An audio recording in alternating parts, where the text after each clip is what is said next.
അപ്പോൾ അമ്മായിമ്മമാരെല്ലാം മരുമക്കൾക്ക് വേണ്ടി പലഹാരങ്ങളൊക്കെ ഉണ്ടാക്കിയിട്ടുണ്ട്. ദേവയാനി അതൊക്കെ എടുത്ത് ടേബിളിൽ വെക്കാനുള്ള സമയത്ത് അങ്ങോട്ടേക്ക് ആദർശം നയനയും എത്തുന്നുണ്ട്. അപ്പോൾ ദേവയാനി പറയുന്നുണ്ട്, ആഹാ നിങ്ങൾ കറക്റ്റ് സമയത്താണല്ലോ എത്തിയത്. ഇനിയിപ്പോൾ ഫുഡൊക്കെ കഴിച്ചതിന് ശേഷം ഡ്രസ്സ് മാറാം, അത് അത്രേ ഉള്ളൂ എന്നും പറഞ്ഞ് ആദർശം നയനയും കൂടെ അവിടെ നിന്ന് ഫുഡ് കഴിക്കുന്നുണ്ട്. അപ്പോഴേക്കും അനാമിക അങ്ങോട്ടേക്ക് വരും. അപ്പോൾ ജാനകി ആഹാ മോളു ഇരിക്കെ എന്നും പറഞ്ഞ് ജാനകി ഉണ്ടാക്കിയ ഭക്ഷണം അനാമികയ്ക്ക് കൊണ്ട് കൊടുക്കുന്നുണ്ട്. അപ്പോഴേക്കും ജലജ വന്നിട്ട് പറയും, നിങ്ങളൊക്കെ നിങ്ങളുടെ മരുമകൾക്ക് ഇഷ്ടമുള്ളതുണ്ടൊക്കെ ഉണ്ടാക്കി കൊടുത്തില്ലേ, ഇനി ഞാൻ എൻ്റെ മരുമകൾക്ക് കൊണ്ട് കൊടുക്കട്ടെ എന്നും പറഞ്ഞ് ജലജ അങ്ങോട്ടേക്ക് കയറിപ്പോവും. അങ്ങനെ അനാമിക ജാനകിയോടായിട്ട് പറയും, ഇനി എനിക്കുള്ള ഫുഡെല്ലാം അമ്മ ഉണ്ടാക്കി തന്നാൽ മതി, വേറുള്ളവരുണ്ടാക്കുന്നത് കഴിക്കാൻ എനിക്കിപ്പോൾ ഒരു വിശ്വാസവുമില്ല എന്നൊക്കെ പറയും.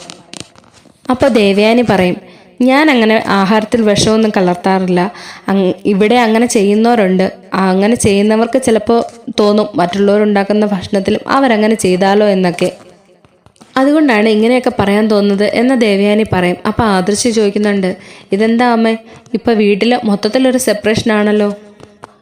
അന്നേരം ദേവയാനി പറയും, ഓരോരുത്തരുടെ സ്വഭാവം വെച്ച് ഇങ്ങനെയൊക്കെ ആവും എന്ന് പറയുന്നുണ്ട്. അപ്പോഴത്തേക്കിന് നയന പറയുന്നുണ്ട്, അമ്മ ഉണ്ടാക്കിയ ഫുഡിന് നല്ല ടേസ്റ്റ് ഉണ്ട് കേട്ടോ എന്നിങ്ങനെ നയന പറയുമ്പോൾ അനാമികയും പറയും, അതെ അമ്മ എൻ്റെ ടേസ്റ്റ് അറിഞ്ഞു തന്നെയാണ് ഉണ്ടാക്കിയേക്കുന്നതെന്ന് അനാമിക ജാനകിയോടും പറയും. അങ്ങനെ പരസ്പരം അങ്ങോട്ടും ഇങ്ങോട്ടും ഓരോന്നും പറഞ്ഞുകൊണ്ട് കഴിച്ചുകൊണ്ട് അവിടെ ഇരിക്കുന്നുണ്ട്. ആ സമയത്ത് ജലജ നവ്യയുടെ അരികിലേക്ക് ചെല്ലുന്നുണ്ട്.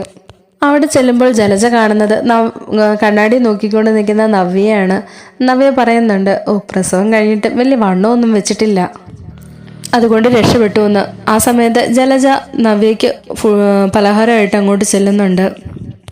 താഴെ ഓരോ മരുമക്കൾക്കും വേണ്ടിയിട്ട് അമ്മായിമ്മമാർ ഓരോന്നൊന്നും ഉണ്ടാക്കുന്നുണ്ട്. അതുകൊണ്ട് ഞാനും എൻ്റെ മരുമകൾക്ക് വേണ്ടി ഉണ്ടാക്കിയേക്കാന്ന് വെച്ചു എന്നും പറഞ്ഞ് ജലജ അത് നവ്യയ്ക്ക് കൊടുക്കുന്നുണ്ട്.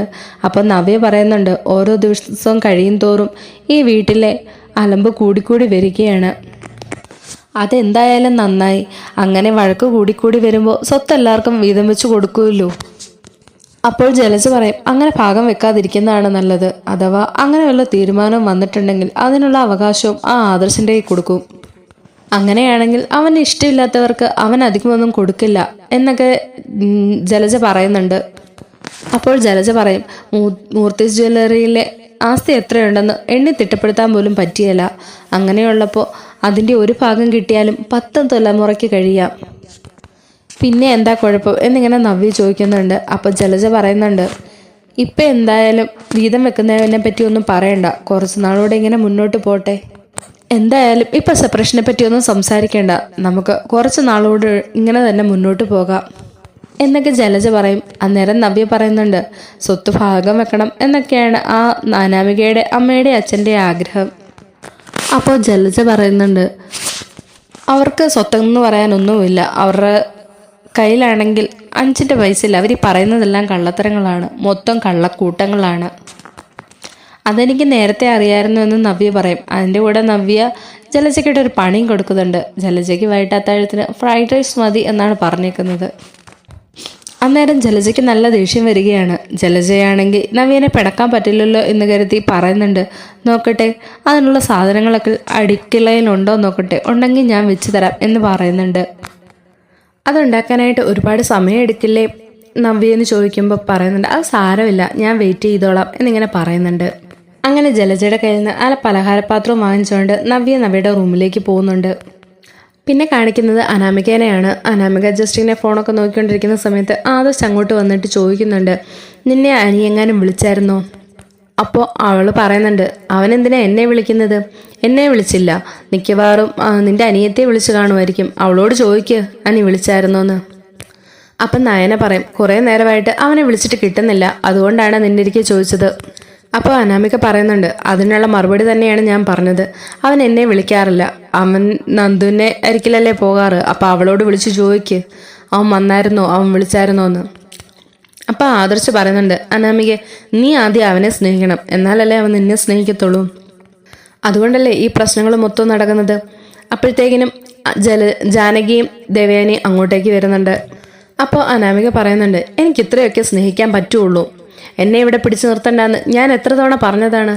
നിങ്ങൾക്കൊന്നും എന്നെ സഹിക്കാൻ പറ്റത്തില്ലെങ്കിൽ ഞാൻ പറഞ്ഞതല്ലേ ഞാൻ എൻ്റെ വീട്ടിൽ പൊക്കോളാന്ന്. അതുപോലെ തന്നെ അമ്മയോട് ഞാൻ പറഞ്ഞതല്ലേ എന്നെ വിളിക്കാൻ വന്നേക്കരുതെന്ന്. എന്നെക്കൊണ്ട് പറ്റത്തില്ല എന്നും പറഞ്ഞ് ജാനകി അനാമിക അകത്തേക്ക് കയറി പോകുന്നുണ്ട്. ഇത് കണ്ട് ജാനകി എല്ലാവരോടും ദേഷ്യപ്പെടുന്നുണ്ട്. എൻ്റെ മോളെ ഒരിടത്ത് പോലും സമാധാനമായിട്ടിരിക്കാൻ നിങ്ങൾ സമ്മതിക്കത്തില്ലേ എന്ന് ജാനകി ചോദിക്കുന്നുണ്ട്. അപ്പം നയന പറയുന്നുണ്ട്, കുറച്ചു നേരമായിട്ട് അനിയെ വിളിച്ചിട്ട് കിട്ടുന്നില്ല, അതുകൊണ്ടാ അവളോട് ചോദിച്ചത് എന്ന് പറയുന്നുണ്ട്. അപ്പം ജാനകി പറയുന്നുണ്ട്, അതിനുള്ള മറുപടി തന്നെയല്ലേ അവള് പറഞ്ഞത്. ഒരുത്തിയാണെങ്കിൽ ഈ വീട്ടിൽ കയറണമെന്നും പറഞ്ഞ് വ്രതം എടുത്ത് നടക്കുന്നില്ലേ, അതേപോലെ തന്നെ എനിക്കൊരു വ്രതമുണ്ട്. ഒരു കാരണവശാലും അവളെ ഈ വീട്ടിൽ ഞാൻ കേട്ടില്ല. എന്നിട്ട് ജാനകി നയനനെ കുറെ കുറ്റം പറയും. ഇത് കാണുമ്പോൾ ദേവയാനി ഏറ്റുപിടിക്കും. നീ എൻ്റെ മരുമകളെ കുറ്റം പറയേണ്ട കാര്യമില്ല എന്ന് പറയും.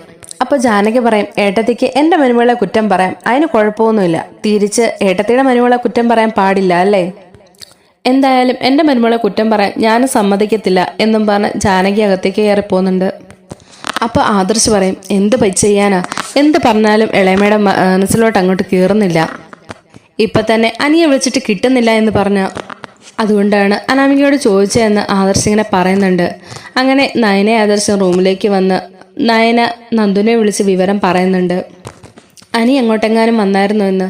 ആ വന്നു ചേച്ചി രാവിലെ. പക്ഷേ ഞാൻ അവനോട് വളരെ മോശമായിട്ടാണ് പെരുമാറിയത്.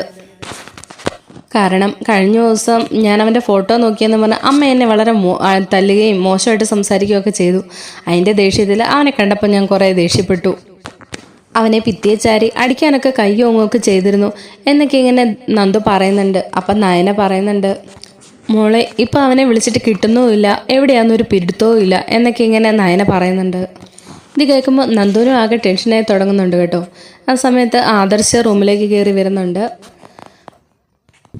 നയന ആദർശിനോട് പറയുന്നുണ്ട്, രാവിലെ അനി ഈ സ്റ്റേഷനിൽ ചെന്നിരുന്നുവെന്ന്. അവനോട് വളരെ ദേഷ്യപ്പെട്ട് ഹാഷായിട്ടാണ് അവൾ പെരുമാറിയതെന്നും അതുകൊണ്ട് അവിടെ നാം വളരെ ഫീൽ ചെയ്തിട്ടാണ് ഇറങ്ങിപ്പോയതെന്നൊക്കെയാണ് ഇപ്പോൾ നന്ദു പറഞ്ഞതെന്ന്. എന്നിട്ട് നയന നന്ദുവിനോട് പറയുന്നുണ്ട്, മോളെ ഞങ്ങൾ അവൻ്റെ കൂട്ടുകാരെയൊക്കെ വിളിച്ചു നോക്കി, കുറേ നേരം അന്വേഷിച്ചു, മോളൊന്ന് അന്വേഷിക്കണം കേട്ടോ എന്നൊക്കെ പറയുന്നുണ്ട്. ഇതൊക്കെ കേൾക്കുമ്പോൾ നന്ദു ആകെ ടെൻഷനാകുന്നുണ്ട്. അങ്ങനെ നന്ദു സൈബർ സെല്ലിൽ വിളിച്ചിട്ട് അനിയുടെ നമ്പർ കൊടുത്ത് ട്രേസ് ചെയ്യാനൊക്കെ പറയുന്നുണ്ട്. അതിനുശേഷം അവിടുത്തെ പോലീസുകാരനെ വിളിച്ചിട്ട് നന്ദു ഇങ്ങനെ പറയുന്നുണ്ട്, ഞാൻ അവനോട് ഹാർഷായിട്ട് പെരുമാറിയോണ്ടാണോ എന്നറിയത്തില്ല, അവനെ ഇപ്പോൾ കാണുന്നില്ല എന്നൊക്കെ പറയുന്നുണ്ട്. അപ്പോൾ ആ പോലീസുകാരൻ പറയുന്നുണ്ട്, അല്ലെങ്കിലും ആ ചെറുക്കനൊരു വട്ട് പിടിച്ച് ചെറുക്കനാന്നൊക്കെ. അപ്പോൾ നന്ദു പറയുന്നുണ്ട്, അവനെന്നെ വട്ടൊന്നുമില്ല എന്നിങ്ങനെ ദേഷ്യപ്പെട്ട് പറയുന്നുണ്ട്. ഇല്ലെങ്കിൽ പിന്നെ ഇങ്ങനെ പോലീസ് സ്റ്റേഷനിൽ കയറി ഇറങ്ങുമോ മാഡം എന്നൊക്കെ ചോദിക്കുന്നുണ്ട്. അവൻ്റെ വിവാഹം കഴിഞ്ഞതാണോ എന്നൊക്കെ പോലീസുകാരൻ ചോദിക്കുന്നുണ്ട്. അപ്പോൾ നന്ദു പറയുന്നുണ്ട്, അതൊക്കെ ഇപ്പം എന്തിനാ അറിയുന്നേ, അവനെ കാണാനില്ല, എത്രയും പെട്ടെന്ന് കണ്ടുപിടിക്കണം. ഈ സമയത്ത് അനിയും ആദർശും നയനയും അനിയെ പിന്നെയും വിളിച്ചു നോക്കുന്നുണ്ട്. എപ്പോഴെങ്കിലും ഫോൺ ഓൺ ആവോ കിട്ടുമെന്ന് അറിയാൻ വേണ്ടിയിട്ട് വീണ്ടും വീണ്ടും വിളിക്കുന്നുണ്ട്. അങ്ങനെ ആദർശ് നയനോട് പറയുകയാണ്, അവനെ കുറ്റം പറഞ്ഞിട്ട് എന്താ കാര്യം, അവനെ നന്ദു അവോയ്ഡ് ചെയ്തിട്ടുണ്ടെങ്കിൽ അവനത് സഹിക്കാൻ പറ്റി കാണില്ല. കാരണം അവൻ അത്രത്തോളം അവളെ സ്നേഹിക്കുന്നുണ്ട്. അതുകൊണ്ട് ഇനി നന്ദുവിനോട് അവനോട് അത്ര ഹാർഷായിട്ട് പെരുമാറണ്ടെന്ന് പറ, വിളിക്കുമ്പോഴൊക്കെ ഒന്ന് ഫോൺ എടുക്കാനും ഒക്കെ പറ. ഇനി അതേ നടക്കുകയുള്ളൂ എന്നിങ്ങനെ ആദർശ് പറയുമ്പോൾ നയന ചോദിക്കുന്നുണ്ട്, അതെന്തിനാ അങ്ങനെ ചെയ്യുന്നത്, ഇനി അവരെ തമ്മിൽ ഒന്നിപ്പിക്കാൻ നമുക്ക് പറ്റില്ലല്ലോ എന്ന് പറയുമ്പോൾ ആദർശ് പറയുന്നുണ്ട്, എന്ത് ചെയ്യാനാ, അവൻ്റെ ജീവിതത്തിലേക്ക് വന്നതൊരു രാക്ഷസിയായിപ്പോയി എന്നിങ്ങനെ പറയുന്നുണ്ട്. അതോടുകൂടി അവൻ്റെ ജീവിതവും പോയി, മനസ്സമാധാനം പോയി എന്നൊക്കെ പറഞ്ഞ് ആദർശ് അവിടെ നിന്നും പോകുന്നുണ്ട്. ഈ സമയത്ത് നന്ദുവും പോലീസുകാരും എല്ലാം ഇത് എവിടെ പോയെന്ന് അന്വേഷിക്കുന്നുണ്ട്. പല സ്ഥലത്തൂടെയും അവനെ അന്വേഷിക്കാൻ വിട്ട പോലീസുകാരൊക്കെ എത്തി ഒരു വിവരവുമില്ല എന്നിങ്ങനെ പറയുന്നുണ്ട്. അപ്പോൾ നന്ദു അവരോടും പറയുന്നുണ്ട്, ഞാൻ രാവിലെ അവനോട് വളരെ മോശമായിട്ടാണ് പെരുമാറിയതല്ലേ, അത് അവന് പിന്നെയും ഫീൽ ചെയ്തിട്ടുണ്ടായിരിക്കും എന്നൊക്കെ ഇങ്ങനെ പറയുന്നുണ്ട്. എന്നിട്ട് രാവിലത്തെ കാര്യങ്ങളൊക്കെ ഓരോന്നിങ്ങനെ ഓർക്കുമ്പോഴത്തേനും വീണ്ടും വീണ്ടും നന്ദുവിന് ടെൻഷനാവുന്നുണ്ട്. അങ്ങനെ ആദർശും നയനയും ഒരുപാട് ടെൻഷൻ അടിച്ചിങ്ങനെ വീടിൻ്റെ ഫ്രണ്ടിൽ തന്നെ നിൽപ്പുണ്ട്. അന്നേരമാണ് ജയനും അജയനൂടെ അങ്ങോട്ടേക്ക് വരുന്നുണ്ട്. ആദർശ് അവരോട് വിവരം പറയുന്നുണ്ട്. അന്നേരം ജയൻ പറയുന്നുണ്ട്, അവനിപ്പോൾ എങ്ങ് വരുമായിരിക്കുന്നേ, കൂട്ടുകാരുടെ കൂടെ എല്ലാം കറങ്ങാൻ പോയതായിരിക്കും എന്നൊക്കെ പറയുന്നുണ്ട്. അപ്പോൾ ആദർശ് പറയുന്നുണ്ട്, ഇല്ല, ഫ്രണ്ട്സിൻ്റെ ഒരിക്കലൊക്കെ വിളിച്ചു നോക്കി, അപ്പോഴൊന്നും ഇല്ല. പിന്നെ രാവിലെ അവനെ നന്ദുവിൻ്റെ ഒരിക്കൽ സ്റ്റേഷനിൽ ചെന്നിരുന്നു, അവിടെ വെച്ച് നന്ദു ഇച്ചിരി മോശമായിട്ടാണ് അവനോട് പെരുമാറിയതെന്ന് എന്നൊക്കെ പറയുമ്പം ജയൻ ചോദിക്കുന്നുണ്ട്, അല്ല നിങ്ങൾ എന്തിനാ അവൻ നന്ദുവിനെ കാണുന്ന വിളക്കുമൊക്കെ ചെയ്യുന്നത് എന്ന് ചോദിക്കുമ്പോഴത്തേനും നന്ദു പറയുന്നുണ്ട്, സോറി, നയന പറയുന്നുണ്ട്. അത് പിന്നെ ഫ്രണ്ട് എന്നുള്ള രീതിയിലല്ല അനി അവളോട് പെരുമാറുന്നത്, അതുകൊണ്ടാണ് ഞങ്ങൾ അതിനെ വിലക്കിയത്. അതുമാത്രമല്ല, അനാമികയ്ക്ക് ഇഷ്ടമില്ല അനി നന്ദുവിൻ്റെ ഇരിക്കെ പോകുന്നത്. അപ്പോഴത്തേക്കും ജയൻ പറയും, അവൾക്ക് അത് ഇഷ്ടമില്ലെങ്കിൽ അവനെ സ്നേഹിക്കണം. ഇതങ്ങനൊന്നും ഇല്ലല്ലോ. അവൾ തന്നെ എന്തെല്ലാം മോശം കാര്യങ്ങളാണ് ചെയ്തേക്കുന്നത്. നെക്ലസ് വിൽക്കാൻ കൂട്ടുനിന്നു, കണ്ട പയ്യന്മാരുമായിട്ട് കറങ്ങി നടക്കുന്നു. ഇതൊന്നും ആരും അറിയുന്നില്ലെന്നാണ് വിചാരം. എന്നിട്ട് ആ പാവത്തിനെ ഇട്ട് കുറ്റപ്പെടുത്തിക്കൊണ്ടിരിക്കുന്നു അനിയെ എന്നും പറഞ്ഞ് ജയൻ ദേഷ്യപ്പെട്ട് അവിടെ നിന്ന് കയറിപ്പോകുന്നുണ്ട്. അപ്പോൾ അജയൻ പറയുന്നുണ്ട്, ഞാനൊന്ന് വിളിച്ചു നോക്കാം അവനെ എന്നും പറഞ്ഞ് വിളിക്കുന്നുണ്ട്. ഔട്ട് ഓഫ് കറേജ് ഏരിയ ആണെന്നാണ് പറയുന്നത്. അപ്പോൾ ആദർശ് പറയുന്നുണ്ട്, ഞാനും രാവിലെ തൊട്ട് വിളിക്കുന്നുണ്ട്, അപ്പോഴെല്ലാം ഇങ്ങനെയാണ് പറയുന്നത്. ഇനിയിപ്പോൾ എവിടെ പോയതാണെന്നോ അറിയില്ലല്ലോ എന്നൊക്കെ ഇങ്ങനെ പറയുന്നുണ്ട്. അപ്പോൾ എന്നിട്ട് ആദർശ് വീണ്ടും പറയുന്നുണ്ട്, ഇവിടെയുള്ളവരോടൊന്നും ഞങ്ങൾ ഇക്കാര്യം അറിയിച്ചിട്ടില്ല എന്ന്.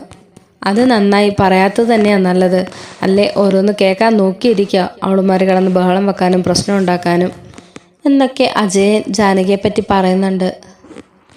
ഈ സമയത്ത് ജാനകിയും അനിയെ വിളിക്കുന്നുണ്ടായിരുന്നു. അപ്പോഴും ഔട്ട് ഓഫ് കറേജ് എന്ന് തന്നെയാണ് പറയുന്നത്. ആ സമയത്താണ് അജയൻ അങ്ങോട്ടേക്ക് കയറി വരുന്നത്. അപ്പോൾ അജയൻ അങ്ങോട്ട് ചെല്ലുമ്പോഴത്തേനും പറയുന്നുണ്ട്, അവനെ വിളിച്ചിട്ട് കിട്ടുന്നില്ല എന്ന്. അപ്പോൾ അജയൻ പറയുന്നുണ്ട്, അതോർത്ത് നീ വിഷമിക്കേണ്ട, അവനൊരു ബിസിനസ് മീറ്റിങ്ങിന് വേണ്ടി പോയതാണ്. അപ്പോൾ ജാനകി ചോദിക്കുന്നുണ്ട്, ബിസിനസ്സിൻ്റെ ആവശ്യത്തിനോ മീറ്റിങ്ങിനോ ഒക്കെ പോകുന്നതാണെങ്കിൽ അത് നിങ്ങൾ അറിയില്ലേ, പോരെങ്കിൽ ആദർശെങ്കിലും അറിയാതിരിക്കുമോ എന്നൊക്കെ ചോദിക്കുന്നുണ്ട്. അവൻ പോയി കഴിഞ്ഞാൽ പലതവണയും ഞാൻ അവനെ വിളിക്കാറുണ്ട്. ഇന്ന് ഞാൻ രാവിലെ തൊട്ട് ഇത്രയും നേരം വിളിച്ചുകൊണ്ടിരിക്കുകയാണ്, ഇതുവരെ അവൻ്റെ ഫോണിലേക്ക് കോള് പോകുന്നേ ഇല്ല എന്നൊക്കെ പറയുന്നുണ്ട്. ഈ സമയത്ത് ഇവർ പറയുന്നതും കേട്ടുകൊണ്ടാണ് അനാമിക അങ്ങോട്ടേക്ക് വരുന്നത്. അനാമികയെ കാണിച്ചുകൊണ്ടാണ് ഇന്നത്തെ എപ്പിസോഡ് ഇവിടെ പൂർണ്ണമാകുന്നത്.